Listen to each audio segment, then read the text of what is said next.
Hey guys, I'm Amanda. Welcome back to my channel. In today's video, we're going to be doing this eyeshadow look. Oh, I got some mascara on my eye. Ah. So if you want to see how to get this eyeshadow look and this crazy hair, no, I don't tell you nothing about this hair. Anyway, if you want to see how to get this eyeshadow look, then just keep on watching. Okay, the very first tip that I can give you with eyeshadow is do your eyeshadow first. If you do your face makeup first, and you know that's the natural order of things, like you want to do your face makeup first because you want your face looking good, and then you go in and do your eyeshadow. But if you do that first, then if the eyeshadow look gets all wonky, then you've just destroyed your entire face makeup taking it off. I don't like to do that. And I mean, sometimes my eyeshadow still looks wonky, you know, and I want to take it all off. So it's easier for me if I'm going hard with some eyeshadow, I go in and I do the eyeshadow first, okay? So that's what we're going to do today. Okay, I've got you guys zoomed in really up close and personal. Yeah. Okay, so the very first thing that I like to do is, I don't know if you can see my eyelids. It's hard for me to just close one eye, but anyway, I've got like freckles, just discoloration on my eyelids. I do not have oily eyelids. If you have oily eyelids, you're gonna need to use an eye primer, something like the Urban Decay eye primer is really great for if you have oily eyelids. I don't, so I don't necessarily have to use that, but I like to cancel out any color. So for that, I just use my concealer, the Tarte Shape Tape Concealer. This is in Fair Neutral. And literally this stuff is so pigmented that I just do like a dot. Just a dot, okay? And then go in, and I just like to tap that in with my finger. Do you see how freaking pigmented this stuff is and how full coverage? So that little dot, that little dab will do ya. Dabba-dabba-doo. Okay, so once you get all of the concealer rubbed in really well, you want to go ahead and put it underneath the eye as well, because we are going to be doing color on the lower lash line. So I just smudge it out everywhere and get it all blended.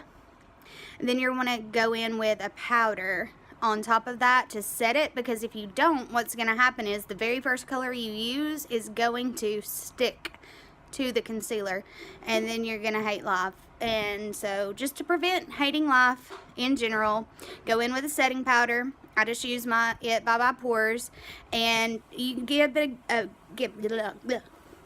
a big fluffy brush and just go in and set that, and the colors are all going to blend so much easier when you do that.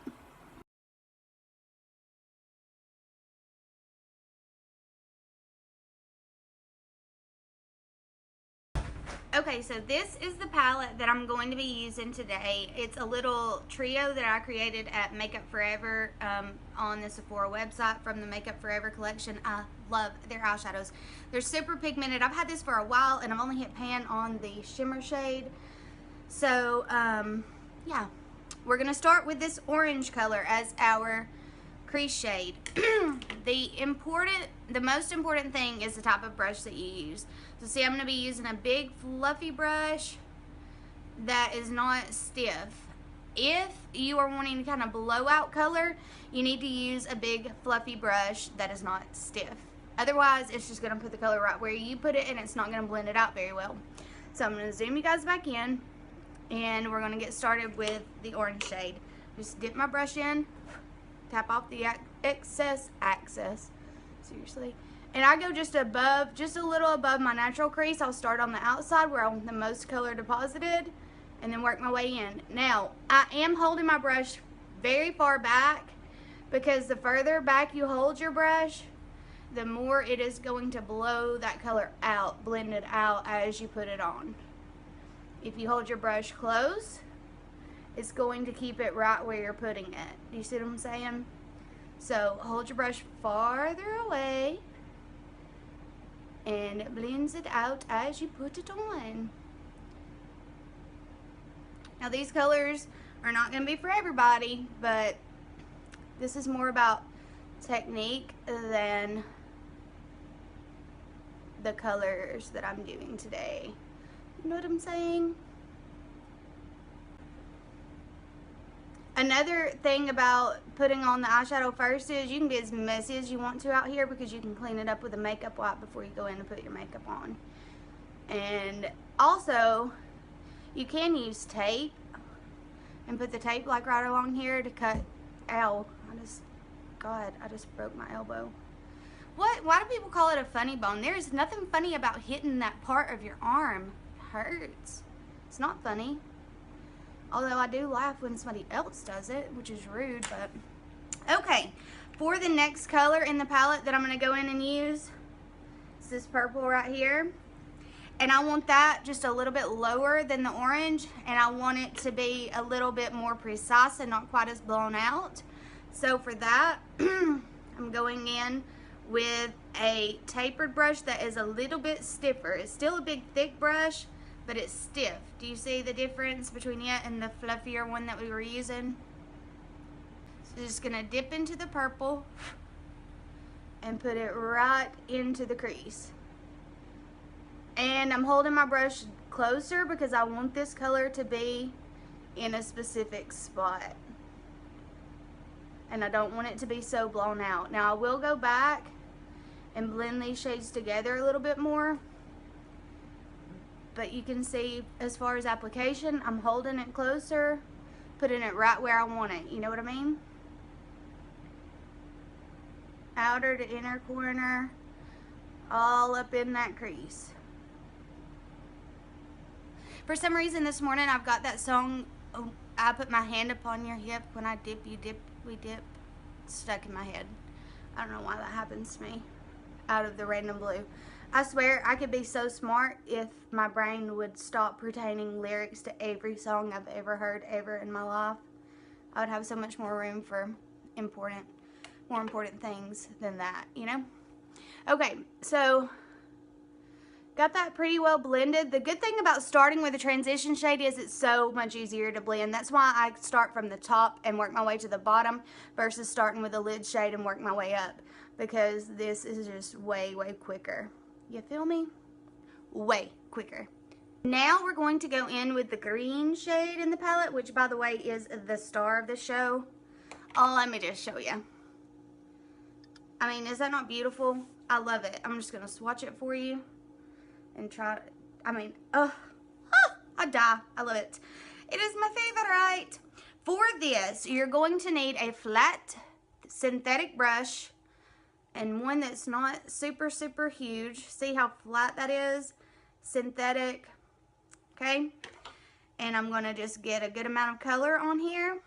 Now, what I like to do with these shadows is once I get my color on there, I like to go in with my setting spray and just give it a little spritz. This actually increases the pigment of any shimmer shadow. Just one little spritz though, because you don't want it to get too, oh, look at that color. Oh. And then we're just gonna put this all over the lid. And you don't really have to be super precise. I mean, you want to be somewhat precise because you don't want to have to clean up a lot. But you don't have to be super, super precise with this because we're going to go back in with that purple color and blend everything out.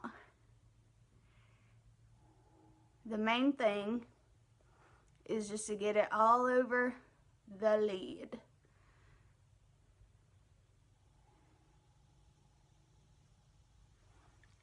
Voila! Oh, I love that color. Now we're going to go back in with the same brush that we were using before and just a touch, literally a touch of the purple. And I'm going to hold it really, really close this time because we're just trying to blend out that green so that there's no harsh. Y'all, it would be cool if whenever I come on here to record a video, if I could still say words. It would be so cool. I mean, it doesn't happen, but it would be cool if it did. Anyway, no harsh edges to that green. And plus, like, I love the purple color, so I didn't want it disappearing. And then we're going to go back in also one last time with the orange, and that is going to do it for the lid, y'all. It's really not that, I mean, it's not hard. And then I'm taking the same fluffy brush that we used before with the orange, because again, I don't want this like to be a concentrated color.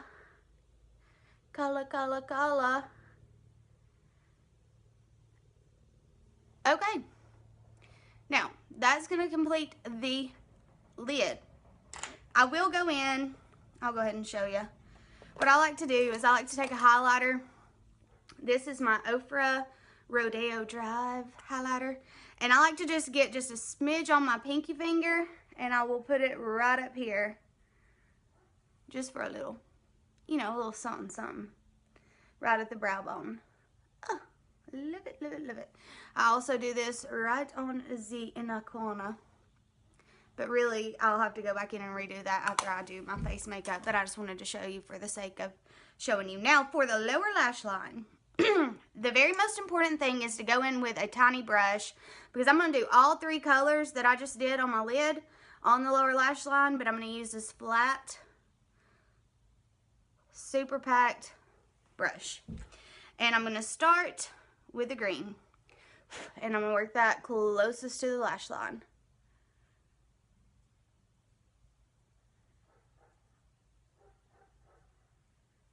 And you don't want to use don't want to go in hard with like a whole lot of product, because it can get out of hand really quickly.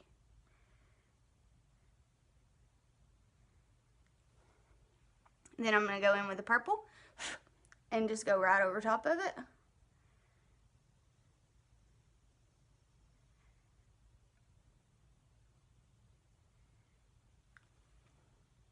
Ooh, ooh la la.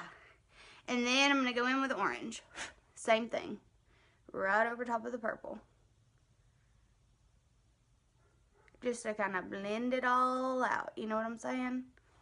And then, what I like to do is take a little fatter brush that looks like this. This one's from Real Techniques.